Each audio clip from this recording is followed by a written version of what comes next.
الحاجه اللي طالعين نتكلم فيها وده فيديو جد شويه ومهم، حوار ارض 6 اكتوبر بتاع الزمالك. بصوا يا جماعه، عشان القصه دي صعبه قوي كمان. باختصار كده، انا بسمع عن ارض 6 اكتوبر دي من وانا في ثانوي. انا خلصت جامعه ودي يعني فاهمين حاجه. انا تقريبا هموت بكره ولسه بسمع عن الارض. انتوا فاهمين حاجه؟ فانا بسمع عن ارض 6 اكتوبر دي من ايام ما كنت بتفرج على استاذ مرتضى منصور او مرتضى منصور على قناه الزمالك، ايام ما كان بيشتم في ابو سنيده.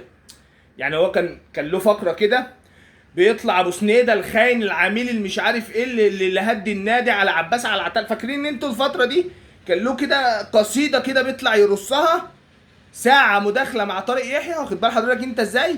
وبعد كده يقول لك ان شاء الله نبدا في ارض 6 اكتوبر وحطينا الاساس انتوا فاهمين؟ هي دي ارض 6 اكتوبر اللي كانوا حاطين لها الاساس من اياميها؟ ده سؤال. طب السؤال التاني، انا برضو شفت احد الحلقات واستاذ مرتضى منصور كان بيلم عضويات ارض 6 اكتوبر. محدش واخد باله من القصه دي؟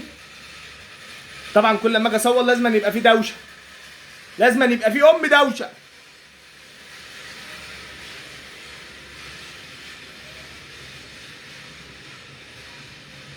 خلينا نكمل.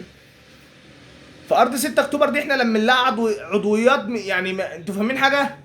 من ايام توت عنخ امون. لا والجديد بقى، المجلس الجديد واخد على حسها كروت. ايه يا جدعان، هو في ايه؟ ايه ده؟ والله الدنيا هاديه من ساعتها، واخد بال حضرتك انت ازاي؟ المهم يعني حتى الموضوع نحس قسما بالله، الفيديو ما عايز يكمل. المهم يعني ارض 6 اكتوبر دي احنا لمينا عضوياتها. يعني العضويات الناس يا بيه، الناس دفعت عضويات في حاجه يعني لما الارض اتسحبت بقى النادي مش موجود. انت فاهم؟ فالناس دي غالبا هتاخد العضويات بغرامات. انت فاهم الفكره؟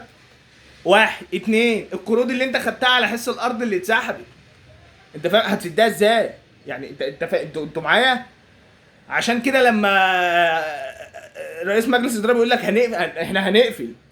لا، ما هو يمين شمال الارض دي لازم تبقى بتاعت الزمالك. يعني ما اعرفش تتعمل ازاي بقى كمان، ما اعرفش برضه. يعني ما اعرفش ايه حيثياتها والتليفون الله يخرب بيوتكم.